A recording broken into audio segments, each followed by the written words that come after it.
Now live. All right, boys. Mic check. My lights are lighting and things are flashing. And we need a smarter guy than me to answer some of the questions that have been coming through. So I went and found one, Dr. Steve Sammons. And he's been on once before. If you guys are interested in the talk and can go back into the old lives and look. And we've already got, looks like we got Frank in the chat already. Thank you, Frank. Glad to have you in, my friend. And so like we were just talking in the green room, we've had some younger viewers come through and ask questions about how to become a fisheries biologist. And I thought Dr. Sammons would be a good person to talk to about that. So welcome aboard, Steve. Oh, thank you for having me. Yes. Right on. Let's talk about some of your background at Auburn and how you got over there and what these guys need to do to become a biologist. Sure. So very few people in fisheries have a linear path. And I certainly didn't either. So I grew up in southern New Jersey. And it's funny, I just had a conversation with a couple from church this morning at lunch about that. I don't remember how it even came up. And I was describing where I grew up, not in terms of what it was like. And he had no idea that New Jersey looked like that. He thought it was concrete from one side to the other. So South Jersey is an interesting place. It's where the part of the Garden State comes from. Right. So I lived in a town of 3,000 people, which was next to another town of 3,000 people, which was next to another town of 3,000 people. That's kind of the way it is up there. Mm-hmm. But so I was 30 minutes from downtown Philly, from Veterans Stadium or whatever, to go catch a ball game or whatever. But 30 minutes the other way, I was in the middle of farmland, and there's all kinds of lakes there, public water all over the place. Right. And they're ponds. We would call them ponds down here. Most of them are anywhere between 20 and 60 acres. But they almost all have public access, whether it's literally a boat ramp or more often it's just car top, because you can't have electric. You can only have electric motors, and that's it. So I grew up with a canoe, which is, and that's the only boat I've ever owned, even to this day, is a canoe. But I got into fishing at a young age because I was surrounded by that. Sure. And so when I graduated, as I was getting ready to graduate high school, I was trying to think, well, I was interested in science, but that's about all I knew. This was back in the Pleistocene when we didn't have internet, right, like that. And I remember the guidance counselors handing out like lists of possible careers, yeah, on a piece of paper. And you're going through it, and it's hardly comprehensive, but you didn't know that. And the only thing I could find that even remotely was interesting was something called forestry. I'm like, well, I like camping in the woods and I like fishing in the woods, and that sounds cool. And so I'm like, where can you go to do that? And usually that, now I can tell you that's usually in what is a land grant university, going back to the Land Grant Act in the 1800s, where the federal government directed the states to set up a university in their state that was going to help the citizens do things, to farm better, to use the land better, to get jobs, to be engineers, whatever. Right. How Georgia got so many ponds, the government helped. Exactly. So every state pretty much has one. Of course, down here, UGA is that one. Auburn is the one that's in Alabama.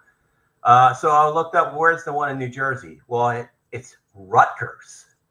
And Rutgers is up near New York City in the concrete jungle. And I'm like, okay, I am not going to go to school in Rutgers, even though it's in my state, and all that. So I'm like, well, where else can I go? And I looked at Penn State, which is the land grant for Pennsylvania. I looked at Syracuse, SUNY, New York, State University of New York, in New York. And I looked at a place called Virginia Tech. And so I did not grow up wealthy. Right. Well, we were okay, but we weren't called wealthy by any stretch of the imagination. And so I'm looking at it was very simple to figure out which one of them I was going to go to. Penn State at the time, I think tuition was 10 grand. I think Syracuse was closer to 15, and Virginia Tech was 6. And I'm like, we're going south, boys. Yeah. And then I visited the campus, and it's absolutely gorgeous. I had been to Penn State before. A friend of mine actually moved from high school out there. I knew what Penn State like. It's also gorgeous. But Virginia Tech was like Penn State, but just in the South and a lot cheaper. And so I got Virginia Tech as a forestry major. And at Virginia Tech, forestry, fisheries, and wildlife are in the same department. School, I think is what they called it back then. And so I was there for about a year, just doing usual freshman classes. And in the beginning of my sophomore year, we started doing quote unquote, natural resource classes. And I started rubbing shoulders with these people who are in something called fisheries. And I'm like, wait, what? You can work on fish? And so I was briefly a double major. And then as I got further into the forestry thing, it was more about how to make money off of cutting down trees and turning them into lumber. I was not that interested in that anymore. And I was like, okay, I'm done. And I bailed to fisheries and finished my degree there. My advisor there, a pretty well-known fisheries scientist named John Ney, he was from Wisconsin, God's country, as he called it. And he was of a firm opinion that everyone had to go somewhere far away for their next degree. And Virginia Tech, too, at the time, to their credit, had an unofficial policy that they would not take any of their undergraduates into their graduate program. They wanted them to flee the nest and go somewhere else. And that's a great policy, by the way, because nobody wants to leave after 4 years. Usually you always get comfortable there and you want to stay, and it's better for the student to leave, but it is more convenient to the professors to have them stay because these kids and they're going to do well. So in a way you're almost taking advantage of the fact that they want to stay, to make your life easier. But that's not the way they were. They wanted to do the best for the students. And so John convinced me that I needed to go out in the Midwest somewhere. And I ended up going out to South Dakota State University, where I worked with another pretty famous guy called Dave Willis. Who was, literally one of the fathers of relative weight and stock density in the season, all that. And I spent 2 years doing my master's there, came back east. That was a wonderful experience. I wouldn't want to live there, but it was a wonderful experience.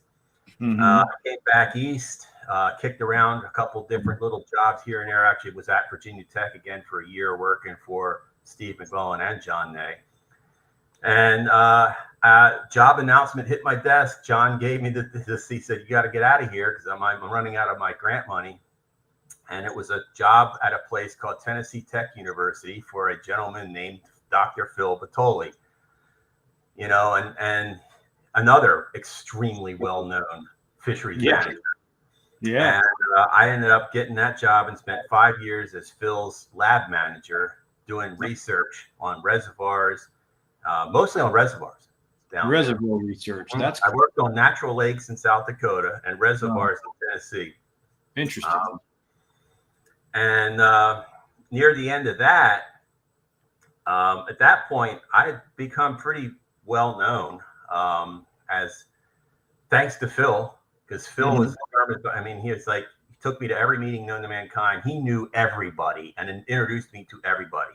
So thanks to Phil, I got to know people like Jeff Isley from Clemson and Mike Vandenabel from Georgia and Mike Messina from Auburn and Steve Miranda and Hal Schramm from Mississippi State. All these just, absolute giants in our field. Yeah, brilliant. So they all wanted me to come work for them for their PhD, and I had to pick somebody, and I picked Mike at Auburn because he had the coolest project. Yeah. So I went to Auburn for my PhD. Worked on Lake Seminole, which was a really once in a lifetime project. It was back right at the turn of the century. The Corps of Engineers was about to start a pretty novel way of treating plants using a drip delivery system of fluoridone. Oh, wow. They Okay. treated 9,000 acres of hydrilla. Wow. I mean, and so the question was, how does that affect the bass? And so Okay. my job was to go in before, during, and after, and we did radio telemetry, and we did age and growth, and we did fecundity and diet, the whole 9 yards. Mm-hmm. That was just an awesome opportunity to do something I had never done before. I was in Tennessee. There's no vegetation there. So I'd never worked on aquatic vegetation in my life. Right. Mike's background was in Florida before he was in Auburn. And so he knew vegetation like nobody, you know, and so he was a great person to learn from. And he's also one of the great population dynamicists of our time. So I really got to learn how to do population dynamics through him. You know, and when I graduated there, I just stayed here as a postdoc for a couple years, and Georgia DNR, who funded my research as my PhD, it was a Georgia DNR project. I already knew some people there. One of my old buddies, Bert Diener, who was a regional supervisor in the southeast part of the state. He and I went to school together at Virginia Tech. As a matter of fact, we were in the same class. We graduated at the same time. He went to UGA. I went to South Dakota State. Oh, wow. He kind of went to bat for me, along with the guy I worked with at Seminole to do my first river project ever. And that was on red breast sunfish growth in rivers based on floods and droughts. And we used a incremental growth analysis to look back in history to see, you know, in wet years, did they grow more than they did in dry years? Because they thought they did, and they were damn right. It was, I would have lost money betting against that at the beginning of that project, but it was 100% correct. No kidding. One thing led to another, and Georgia DNR just kept funding me, and then Alabama started funding me, especially once Mike retired, and so I never left. You know, it was hard to leave, not only because I was getting constant funding, but I was working on really cool stuff. Absolutely. You know? And I think that's the hard part for fisheries, right? Is the funding. Yeah, funding is difficult. You know, it's not guaranteed. You know, and it was Georgia DNR was a great agency to work for. I got to know all those guys really, really well, and just a wonderful agency. And you know, then the shoal bass thing started, and that really became it so hard to say, okay, I could leave here and go somewhere else with a permanent job, but I'll never get to work on these kinds of bass if I do that. Right. You either have to be in Georgia, Florida, or Alabama, or maybe South Carolina. But once you get outside of that area, it's largemouth bass, smallmouth bass, and spotted bass at best. You know. Right. And you know, it was just really hard. It was so fun, and well, fun was maybe a bad word, because it's fun to fish for them. It isn't always fun to work on those things because they're so hard to access and collect. Right. But it was so interesting, you know, and so, you know, it was hardly a linear path to, you know, I was basically my whole career, I was on what they call soft money. In other words, I was never in the budget of a department. Right. I brought all the money in for 30 years. That's 5 years in Tennessee. Impressive, man. That is really in Auburn.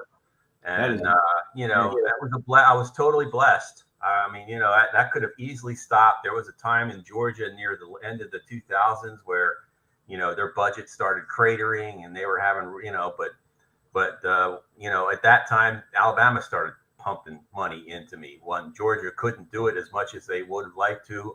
Alabama, having 2 different states and then 2 different power companies. I also worked for Georgia Power and Alabama Power just by luck.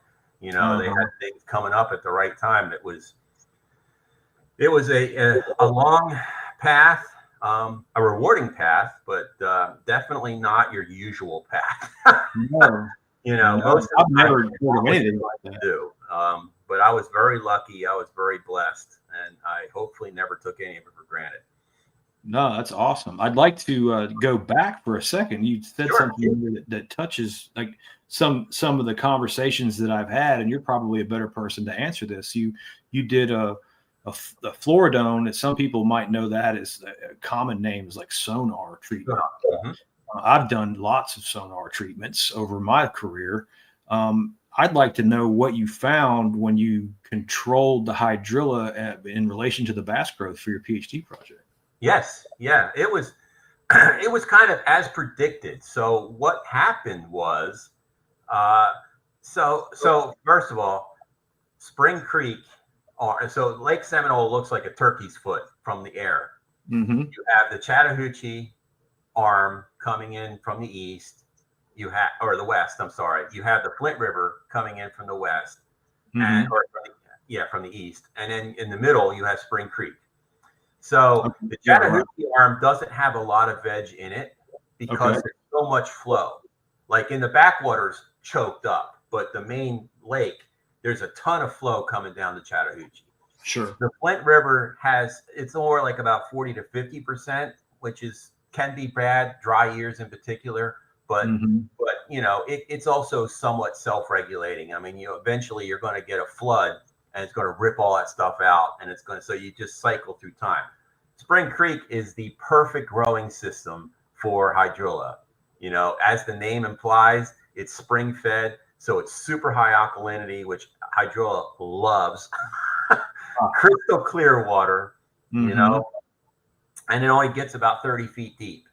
So Spring Creek would be 95% covered with hydrilla. I have pictures of it pre-Floridone. It looks like a golf course, a putting green with dead trees coming out of it. Just topped out hydrilla. Unbelievable. I've never seen anything like that in my life.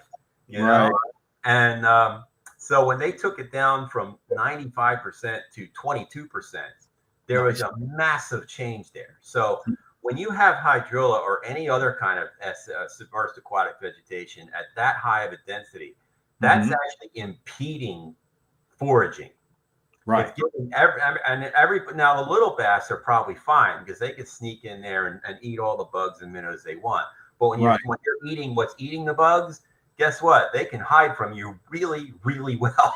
It's just too thick for the bass to hunt. Yeah. And so when we whacked those plants, it was a all-you-can-eat buffet 24/7. So what happened was the relative weights went from 85 to 105. And the foraging, I actually did a bioenergetics model and estimated their consumption. I don't remember off the top of my head now what it was, but it was probably almost a 40 or 50% increase in their literal consumption rates when that happened.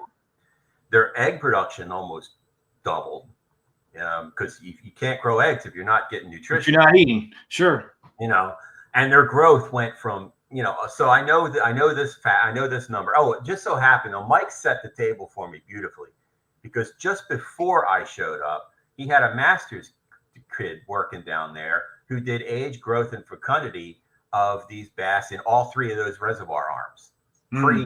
So I had that pre-data. Right, nice. So we used his data, and then I did it at the end, the same exact thing he did. And so that's how we were able to compare, relative weights and fecundity and also growth. And when he did his work, it took 6 years for a bass to reach 16 inches. And when I did it, it was 3.5. Wow. And so when you think about that in terms of population dynamics and, natural mortality and all that, that probably, and I don't remember that again, that was so many years ago now, but if you have that much of a change in growth, you're probably increasing the number of fish reaching 20 inches, probably by 50 to 80% would be my guess. Wow. Just because, if it takes you 6 years to reach 16 inches and it takes you 10 to reach 20, well, every year you got to go through the natural mortality hurdle. Sure. And if it takes you only 6 years to get to 20, that's 4 years of natural mortality that you're not going through to reach that size. And it matters. And it catches up with you. And so that's why. And so it was just a great opportunity to do something that had never been done before on that scale and probably never will be done again. Well, that's great information to have because there's such a misconception there that, more is better. And I keep telling these guys, aquatic plants are not money. More is not better. You reach a point where it's killing your fish. It's slowing their growth. It's I never even thought about saying, hey, if they can't eat, they can't produce eggs. It's lowering your reproduction too. So there's another bullet I can add to that chamber, and just try to combat that misinformation. Right. I'm sure you've seen this before and you've heard this number, but I think most plant biologists or bass and plant people, 30, maybe at the very most 40% coverage is what you're looking for. But really 25 to 30 is about perfect, because then you get enough plants that you're stimulating the food base, but not enough that they can't eat in it anymore. Right. But unfortunately, as you also know, it's almost impossible to manage for that. It's so hard.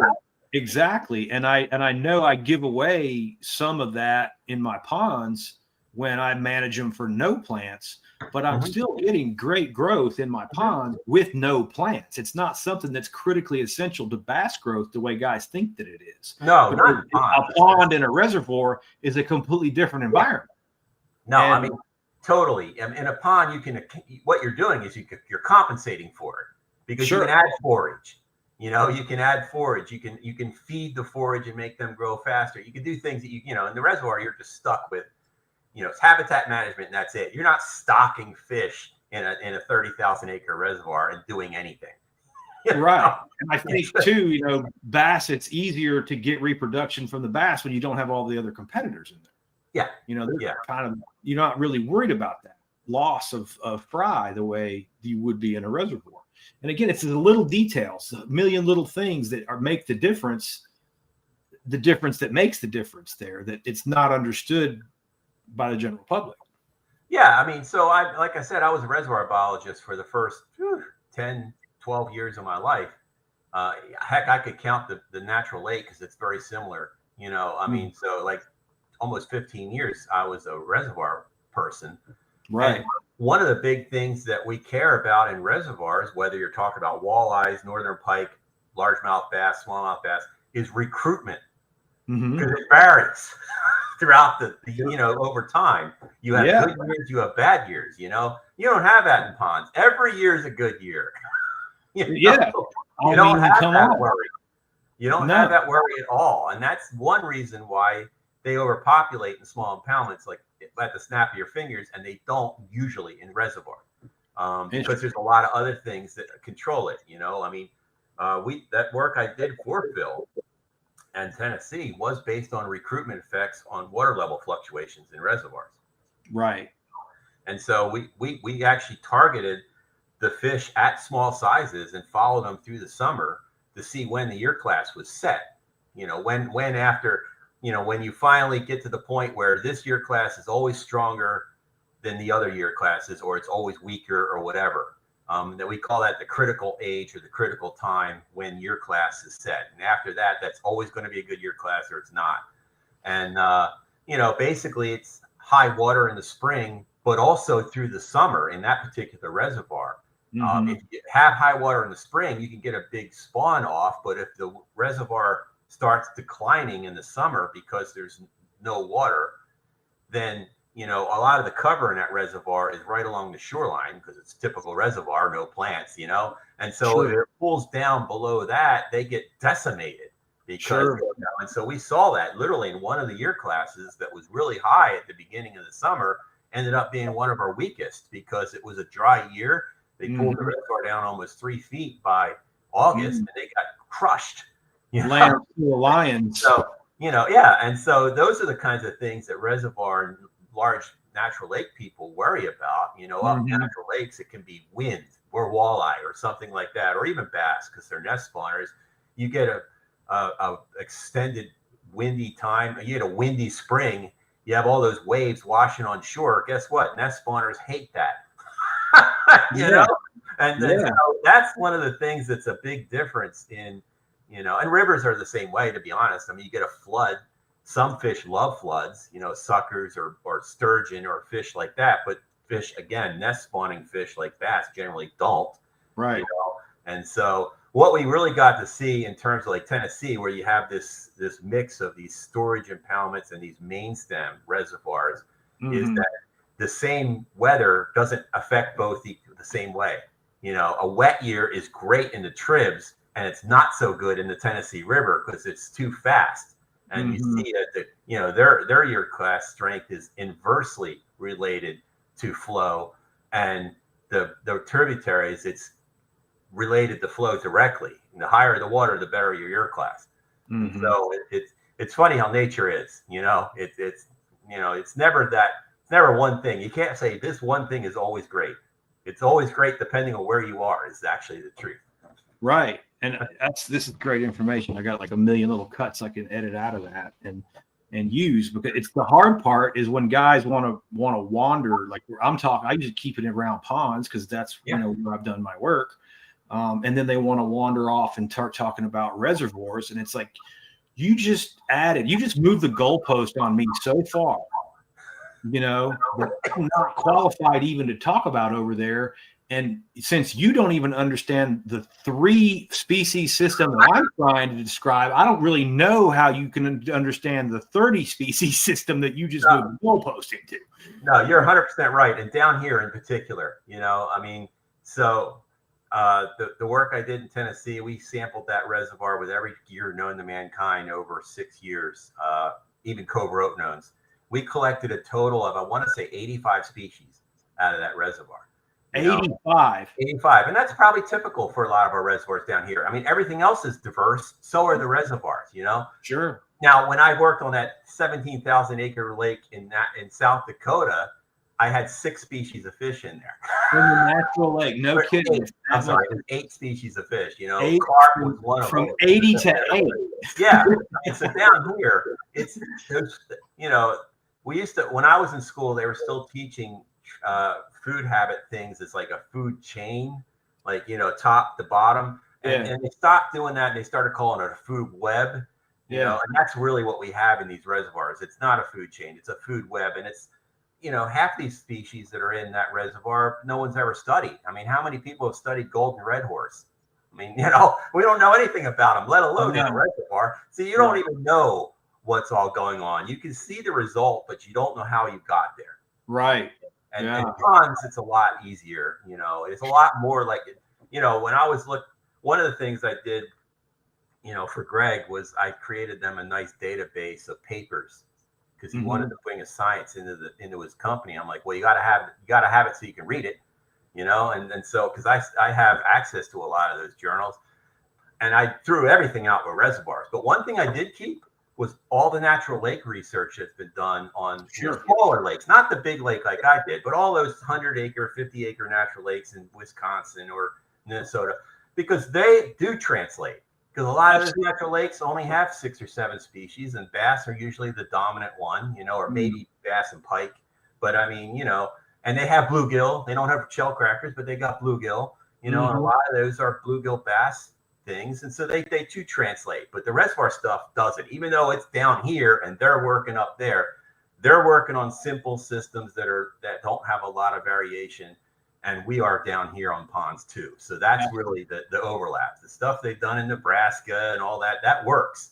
But you don't look at the reservoir research down here, or even in Florida, I would say, and have it translate. You just don't, because there's too many species, and they all want different things. There's no such thing as one, like one weather pattern benefits everybody. No. Some are winners and some are losers, and it all works out in the end over a 50-year span. Sure.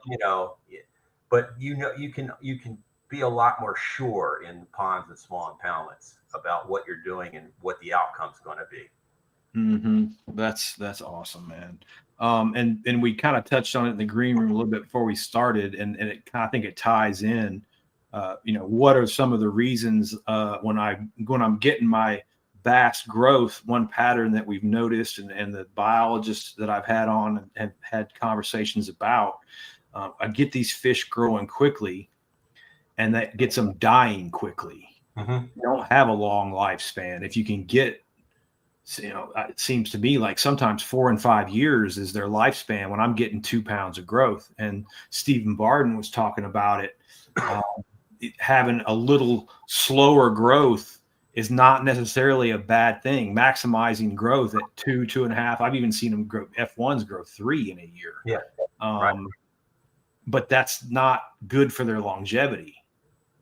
But why? Yeah. Yeah. Yeah. So there's a lot of theoretical research. It's not about bass. It's about fish in general. Okay.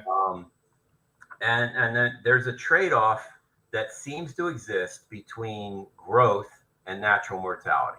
Okay. The faster you grow, the higher your natural mortality seems to be. And I haven't seen anyone really attack or dig into why that might be. Mm-hmm. You know, but it does seem to exist across species. There are so like I said, I've done a lot of population dynamics work. I do population dynamics research for not research, workshops for state agencies. And Mike developed this really cool program sold through the American Fisheries Society now. It's called Fisheries Analysis and Simulator Module or something like that. It's FAMS, and it's a Windows-based population dynamics model. And they found some theoretical equations that are in the literature that you can use growth components or maximum age or the maximum weight that a fish gets as to estimate natural mortality. Okay. And it was all based on those same things. Like the faster you grow, or the faster you grow, the quicker you die. The bigger you get, or the longer you live, your natural mortality has to be low, or you wouldn't get that big, or you wouldn't live that long. You know, and so we tested those on that Hudson River project I talked about. That we were on the Hudson River. So the Hudson River near north of Albany, New York, was a Superfund site from General Electric. Mm-hmm. They were dumping PCBs in that river for many, many, many years back in the 20s, 30s, 40s, when, you know, no one knew there was anything wrong with that, you know, or you know, didn't think it was going to be that bad. And so they closed that fishery down. No fishing at all from 1975 to 2000, right as we got there. And now it's only catch and release only. Mm-hmm. So we actually, when we went up there and aged all these fish, we were essentially estimating natural mortality because fishing mortality was zero.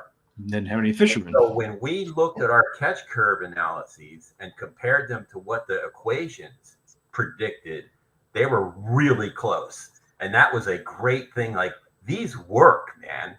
I mean, I don't know why they work, but they work because we field tested them in a real honest to God population.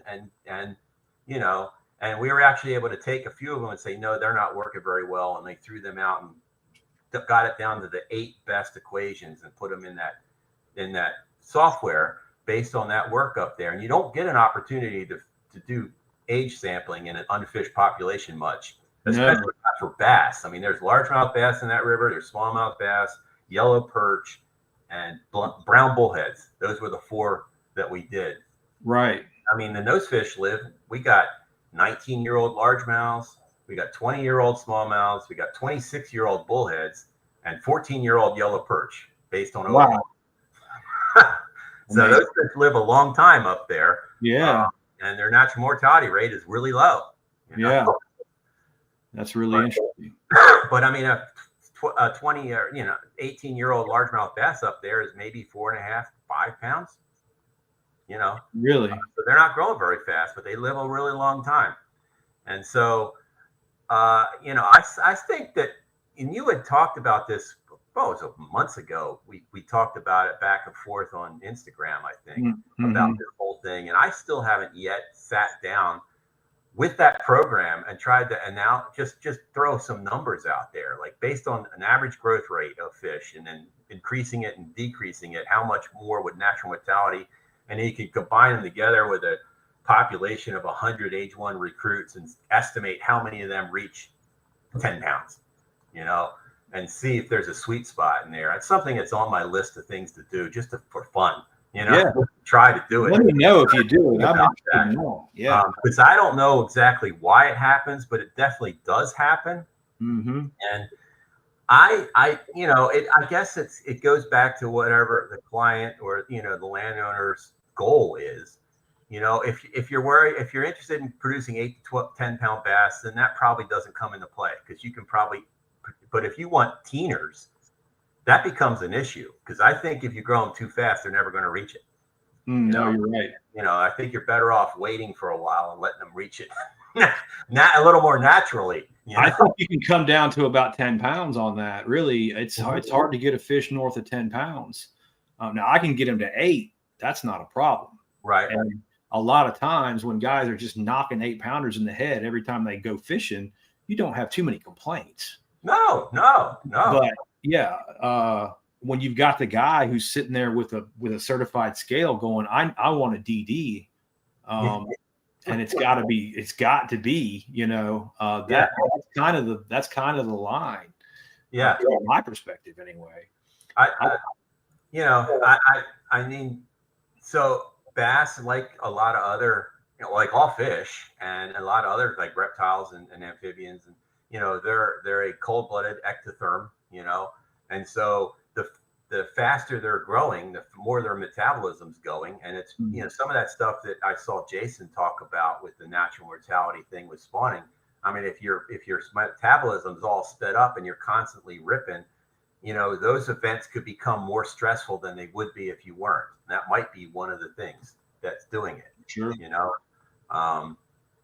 but I don't know anyone who's actually tackled the why of it, but it's a pretty accepted fact.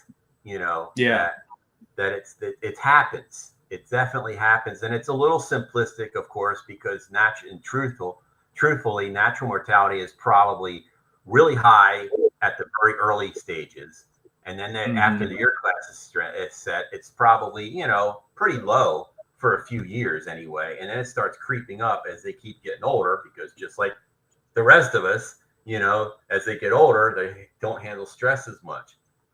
You know, I've never heard of anyone do this for black bass, but stripers are a great example. We know from stripers for sure, the older they get, the colder the water they want. Right. You know, and so you see that when you look at a reservoir that has very little summer refuge. You know, it can grow 8-pound stripers like nobody's business, but there's not 30s in there, you know, because they reach a point where they don't have the water they need and they're dead, you know? Yeah. And I wonder if there's anything to do with that, is that, you know, as bass get older, their preferred water temperature might decrease, probably not nearly as much as stripers, but it might decrease a little, you know? And so in ponds in particular, which are shallow systems and there's very little cold water refuge in any of them, you know, let's say a spring or something like that. I mean, you know, each year it could be a little bit harder for them to make it through the summer, especially the late summer hurdle, you know, as they keep getting bigger. Like, I wish his water temperature was about 5 degrees cooler, but it's not, you know, and I got to suck it up because I can't do anything. You know, it's not like I can go in the shade and pant, you know, they can't, you know, they can't do anything, you know.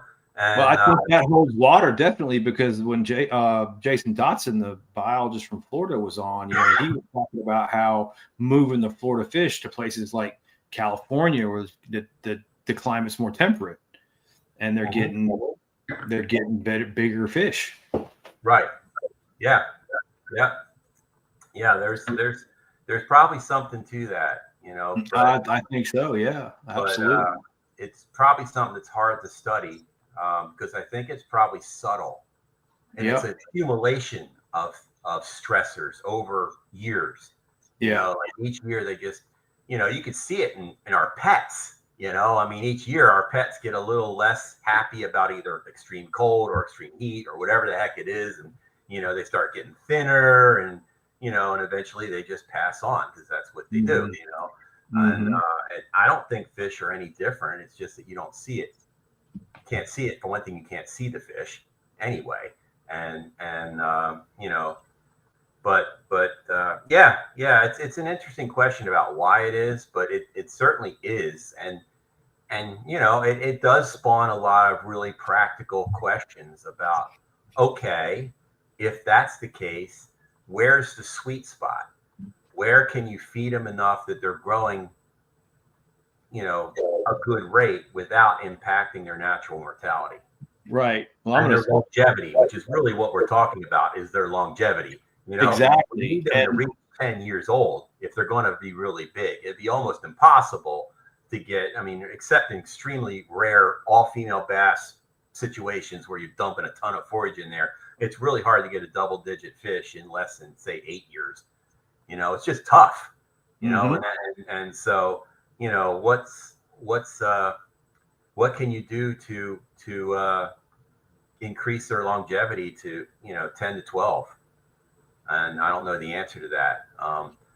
You know, that whole thing about Florida bass and intergrade zone and all that kind of stuff that seems to be thrown out the window anymore. And now they're just separate species, and they've always been separate species. And, you know, one thing I noticed was when I moved from Tennessee to here. So, I mean, God knows we sampled a ton of bass over 5 years in Tennessee, and I almost never saw one over 10 years old ever.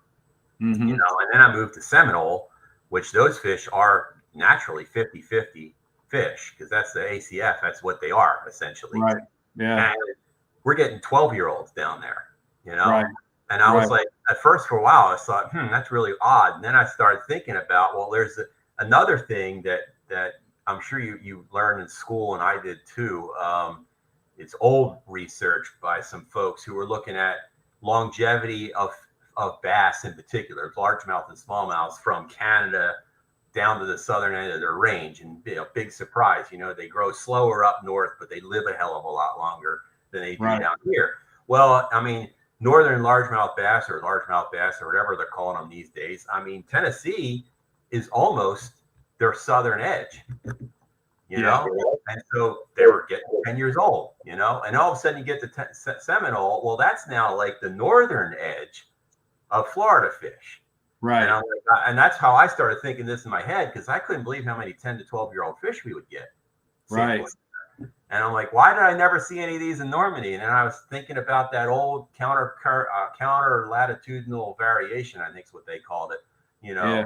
And I was like, well, that does make sense, because the genetics have changed. Genetics is different. And so, you know, so living where you are right now, you do have fish that can get older, you know, than maybe northern Alabama or southern Tennessee, where I think you'd be struggling to get the fish over 10, because they're not naturally doing that. They're the southern edge of their range, growing about as fast as they do. And you know, it's an interesting question. You know, it is. It really is interesting. It's just proof that, you know, ponds might be simpler systems than reservoirs, but there's still lots of things we don't understand about them. Absolutely, yeah. And it says a lot, like, about the little pond I'm working on right now, about mixing in the Florida and the northern together and getting some of that cross contamination of genes, or if that's probably not the right word, but mixing the genes up for a little more longevity than we would get. Yeah. So that's good news. One thing you mentioned, and speaking of not seeing, delayed mortality after tournaments, or delayed mortality from poor fish handling. Yes. That's something that I wish the fish would die and float and be more obvious, because people don't see that delayed mortality. And that's kind of what keeps us. You want to get somebody into a panic and get them listening quick, have a fish kill. Oh yeah. Yeah. You know, if we could see that delayed mortality from fishing a little bit better, right? I think that would help us you know, get rid of that myth of it swam away, it's fine. Yeah, yeah. I mean, there's a you know, I think there's some people who are really truly concerned about that, and I think there's some people that just want to put their heads in the sand and say, it swam off, I'm good, I'm just going to keep moving on because this fits my narrative. So we never did this. I had proposed to do this, but I don't think we'll ever do it now. But so this is a real concern in striped bass fisheries. Again, like I noted that earlier, that they are very sensitive to high temperatures. And right before I showed up at Tennessee Tech, Phil Batoli did what I think is one of the most innovative studies of that I've ever seen and haven't seen since. I can't believe no one else has tried to do this just for confirmation. Mm-hmm. So they had sonic tags, I think is what they were. They were, basically a radio tag. I think it's sonic technically, but they had them on a string, like, suture material, absorbable suture material, or like epoxied onto it. And they had a float on it. And they would go out with a guide, catch a striper, time how long it took them to get it in and all that stuff. They'd bring it in, they'd pass that thing through their dorsal flesh, right below their dorsal fin, tie it off and throw them back in. Like, it would take them 30 seconds. No cutting, no nothing. Nice. And then the idea is they go off, do their thing. They can track them a little bit, make sure they're still alive. And then that material will rot off and the float will pop the tag up. They can go get the tag and use it again. Ah. And so they did that all summer long. It was on Timms Ford Reservoir in southern Tennessee. And their results were, to put it mildly, horrifying. I mean, so in June, I think the natural mortality, or the catch and release mortality rate in June was like 35 or 40%. By the time it was in late July, it was 80%. And in August, it was 90%. And every one of those fish swam off. Right. They didn't count any of them. Well, they did count them. They counted them if they just rolled over, but that was very few of them. Almost all of them swam off and died 24 to 36 hours later. Right. And that's probably almost certainly what's happening with the bass in a lot of these tournaments in hot water. Yeah. You can do anything you want to a fish when the water temperature is 55. Right. You can do very little to a fish when it's 80. And I keep thinking of Phil's research. This recently, and I told Alex Rudd, and I never did do this, but I was seriously thinking about putting out a PSA on YouTube or wherever, because recently, I don't remember seeing it in years past, but this year I kept seeing these people picking, these a lot of river folks taking pictures of them with these 10, 15, 20-pound stripers that they caught this summer, probably in a spring or something like that. Like, oh, look what I caught. And I thought, dead. I mean, every one of those fish is probably dead. I mean, Tennessee took that to the point of, like, they blocked off the lower part of Cherokee Reservoir, and it still is to this day. In June, July, and August, you can't fish there.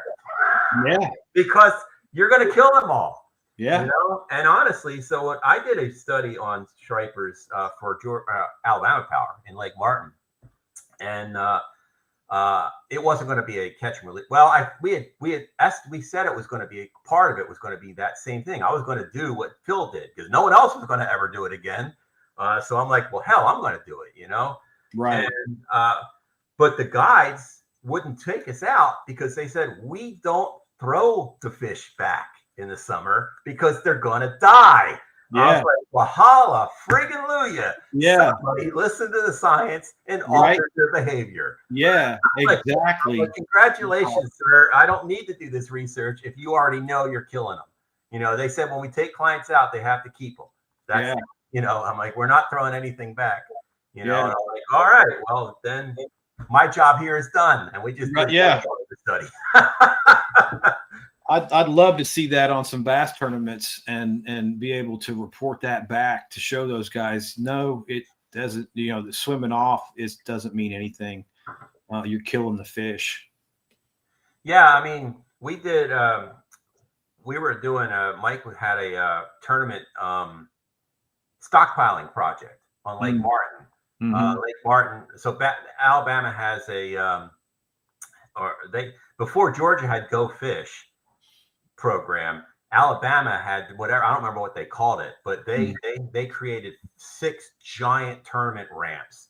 They did one on Lake Eufaula, they did one on Lake Martin, and I think Guntersville, I think Wheeler, I can't remember, Lewis Smith maybe, where the giant parking lots, like 4 or 5 ramps. It was designed to attract tournaments to the state, which is Georgia did that about 10 years, 15 years later with the Go Mhm. Fish. Yeah. And so the one in Lake Martin, they just used their state parks. They already had it. Well, it was in the back of a cove way off the main lake. And so, the question was, are they stockpiling here and what's happening? Well, so we went and did that. And we actually micro tagged the fish with these little wire tags like they do for stocking evaluations. Sure. And then we went out and shocked and looked at, catch rates of tagged versus untagged fish as distance from the weigh-in increased and as time increased. But one of the unexpected things we found was that the fall tournaments in particular killed the hell out of the bass. Wow. We had one tournament that killed so many bass we couldn't even do the study on that tournament because they had a live release boat we called the dead release boat because by the time they got out to where they could pull the plug, they were all dead, and they were mostly Alabama bass, and they were all full of the what they call barotrauma, which is they were caught like 30 or 40 feet down, so their fins were all bloody. Yeah. I'm like, if you're catching them deep and the water is warm, they're dead, dude. Yeah. They're dead, especially if you're holding them in a live well. If you bring them up, catch them, unhook them, and throw them back, they're fine. Probably, because they're tougher. They're a bit tougher than stripers anyway. Right. But the X factor is, you don't do this with stripers, but the X factor is you leave them in a live well for 6 hours. They hate that anyway. I mean, that's a stressful event too. So they're barrow stressed. They're stressed with that, and the water temperature's warm, dead. Well, I think it was like 85% of the fish that they weighed in that tournament were dead on the boat. I wasn't even delayed, dead on the boat. Yeah. And we realized that, some of these species of bass are more sensitive than largemouths. Largemouths are the toughest of the bunch, That's the problem. They're so tough. They nobody sees it. Yeah. Yeah. But, I mean, there's no doubt that that's going on. The question is does it affect the population? Not in terms, I will say this for sure, not in terms of persistence. The populations are fine, Right. I mean, they used to support 30% exploitation rates back in the 70s and 80s, and now they're almost zero. So, I mean, they're killing fish that they used to harvest. My concern has always been, are they affecting size structure? Because they're catching the biggest ones.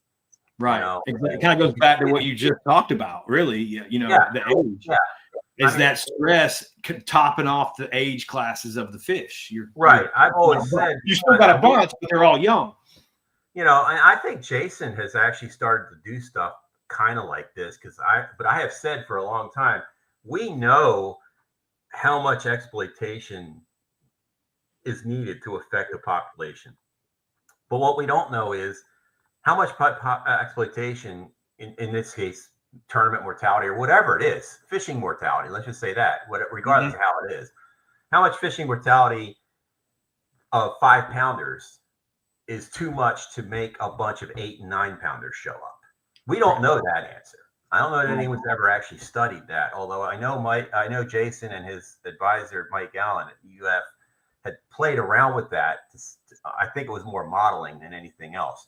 But still, I've always said I don't know that we know. I guess I rather than being definitive, I think I always phrase it as I don't know that we know that. I don't know that we know the answer to that. And so, and when it comes to fish managers, I mean, state fish managers, I mean, does it matter if you're not getting as many 10-pound bass in this reservoir as you used to? I don't know if it does in terms of, how high on their level of concern with all the other crap they have to deal with. Is that a problem? I mean, of course you want to have some big fish caught, but there's always going to be some big fish caught, So it's just, I would argue the reason to do that is to manage expectations of the anglers. You can't have this on your cake too.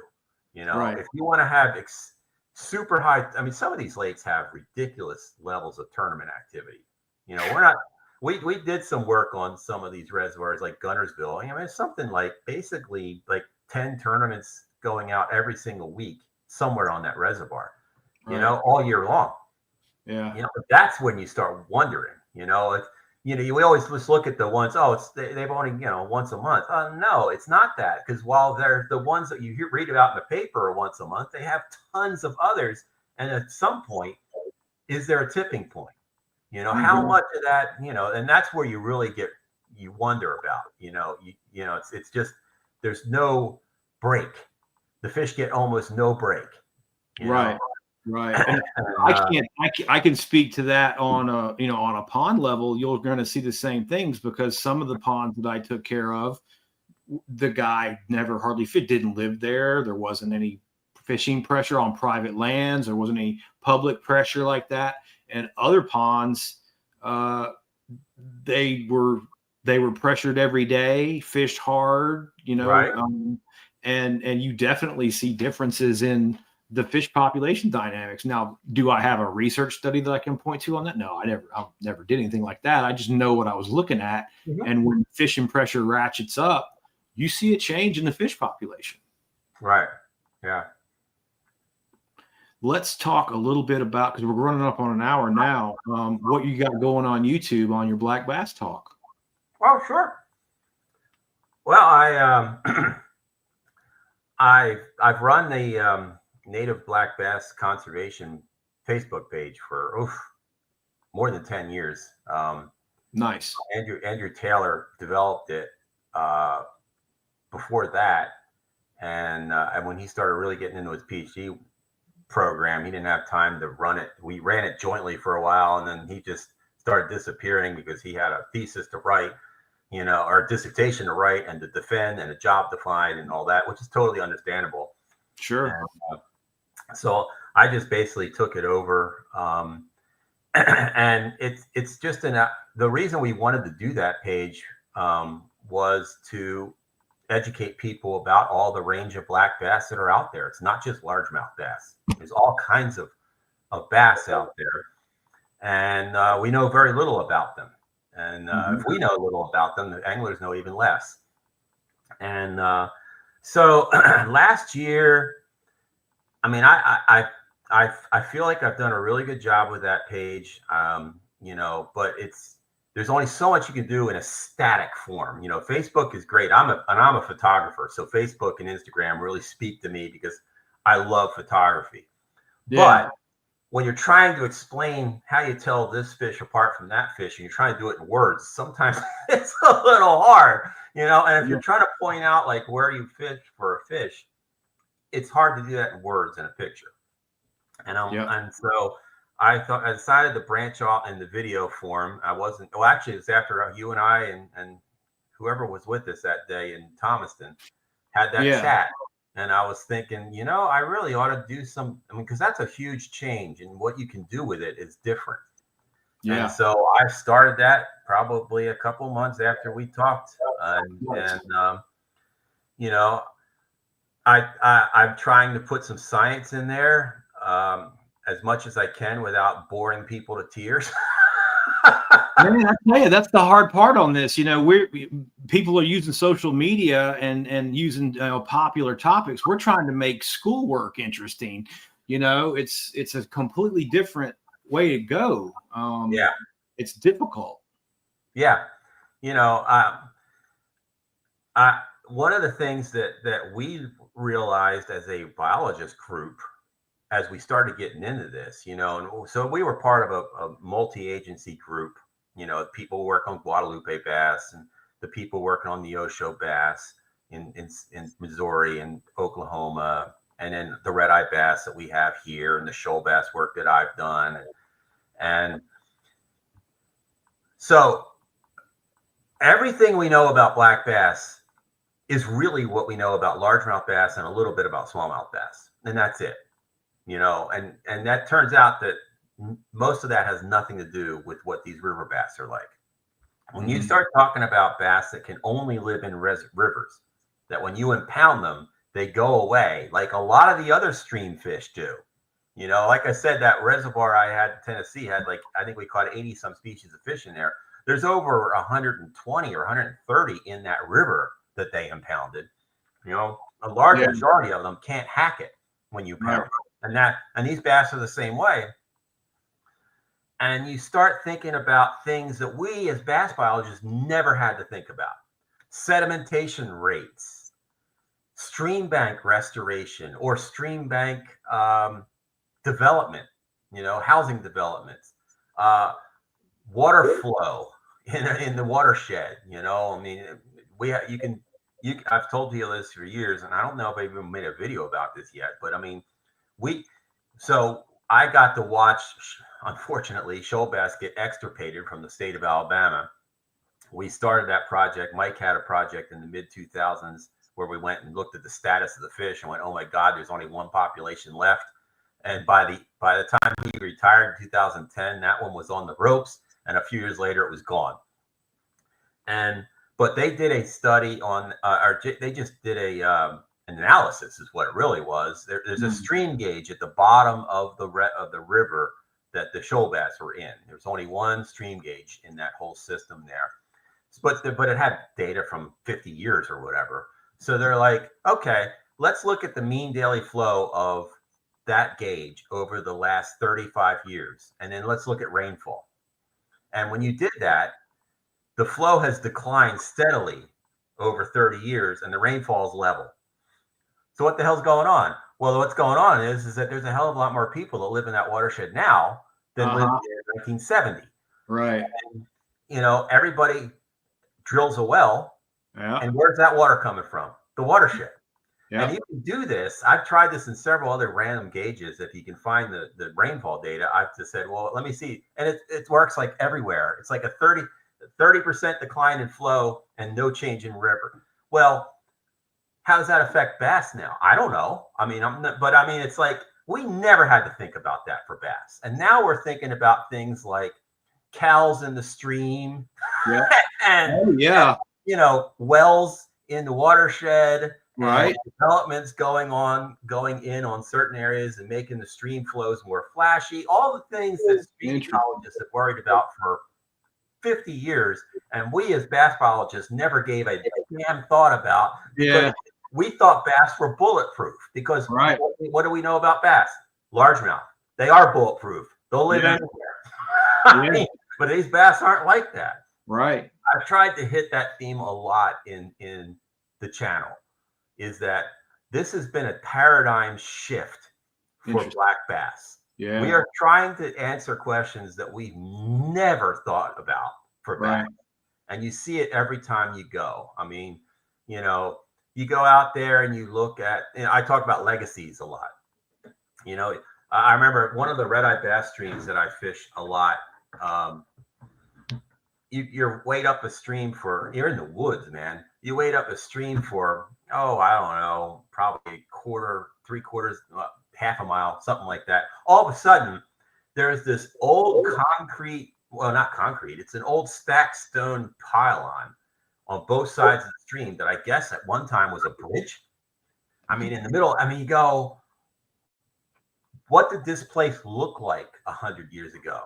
I think in a lot of cases, we think that everything was pristine 100 years ago, but that's not necessarily the case.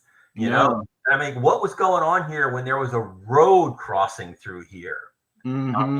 Clearly they had to cut all the trees down in order to make that. And so we are in some ways dealing with a legacy from 100 years ago. Sure. That shaped the fish communities that we have today. And are we thinking about what is the legacy we are leaving to future generations? And when you think about us moving bass all over Hell's Half Acre recently, that really hits home. Yeah. Like, there are people born today in North Carolina that will never be able to catch a smallmouth bass because somebody decided they needed to have Alabama bass in the western half of that state, and they wiped the smallmouth bass fisheries, or they're in the process of wiping them out, just like they did in North Georgia. I mean, North Georgia, you can't buy a smallmouth bass. I mean, I know some people who do it for the bass slam. They have to go to like 2 specific places right before it crosses into Tennessee and catch the smallmouth bass. Yeah.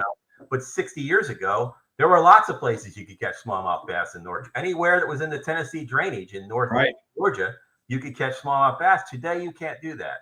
No. And so I try to beat that drum a lot about legacies, both the ones we're inheriting and the ones we're giving, and then just, of course, snippets about the bass, how you identify them, how you fish for them, what makes this bass different than that bass?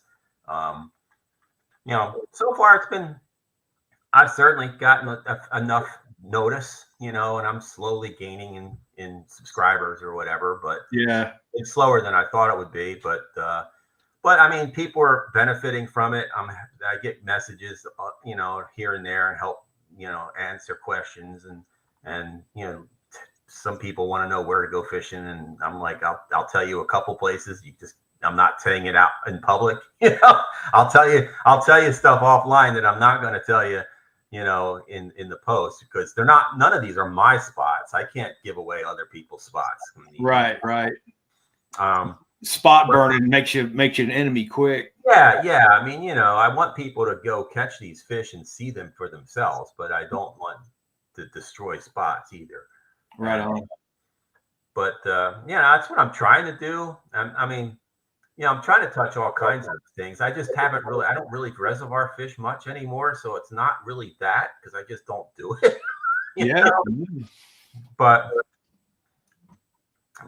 so far so good. Yeah, right on. Well, I've learned through experience, once you run past an hour, you don't get very many. I don't get very many views, so I'm gonna cut it off there. Black Bass Talk with Dr. Steve Sammons on YouTube. That's where you need to go follow, learn about these fish and the importance to conserve these fisheries. They're very important. They will take you to places you will never believe bass live. I'm telling you, man, it's a beautiful world if you get out and see it. That's right. Well, Dr. Steve, I appreciate your time once again, and I hope you get a bunch of followers. We need more guys like you in the world. Well, thank you so much for the encouragement to start in the first place. I always enjoy myself when I come on here. So yeah, man. We'll have you on again. No problems. Absolutely. All right. Thanks a lot. End it.